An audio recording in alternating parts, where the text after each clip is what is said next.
Bu odamzodga borib tushunmaysan ekanda. Qancha qilsang ham baribir ko'ziga yomon ko'rinaverasan.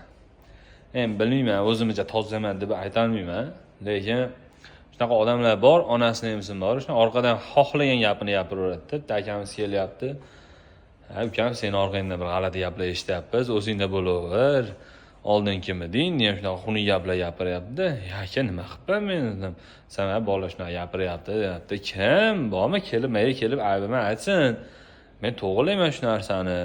Men unaqa uyalib yoki xijolat bo'ladigan joyim yo'q. Kim? Nima ayb qilibman? Sen qo'yaver, deyapti. Tavba qildim. Shunaqa odamlar bor, onasini emsin borish, asabing buziladi orqadan gapirsa. Xo'p, ayb qilibmiz, kelib marta gapir.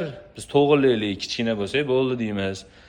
Gap yo'q, muammosi yo'q. Millat shu odamlarga borib vo'bshe tushunib olmaydi-da.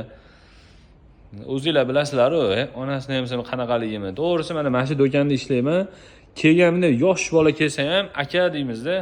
Rulda ketyapman, bir kun e'tibor beribman, rulda ketyapman. Akalar chiqib bo'lsa borib, chotimga kirib ketyapman-da, boshiga to'g'risi. Nima guna bo'lib qoldim deyapman. Nima hatta aytayapman, yosh bolalar kelganda aka deyorib o'rganib qolar ekan savdogarlar. Iloji yo'q. Savdoni qilish kerak, o'rganish kerak. Mayli, endi biz ham bir kun ko'tarilib ketarmiz. Shunaqa odamlar gapirib yuraveradi hali ham. Keyin yana men oldin kim eding deganiga akamiz bitta achchig'im chiqib qolgan joyi.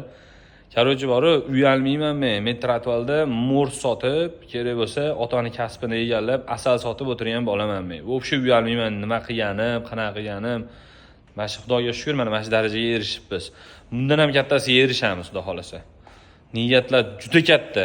Faqat mana shunaqa odamlarni iloji boricha yo'qotib, yaqinlashtirmasdan faqat sizlar podeshkida bo'lib bersanglar, jigarlarim, xudo xolasa katta natijalarga erishamiz.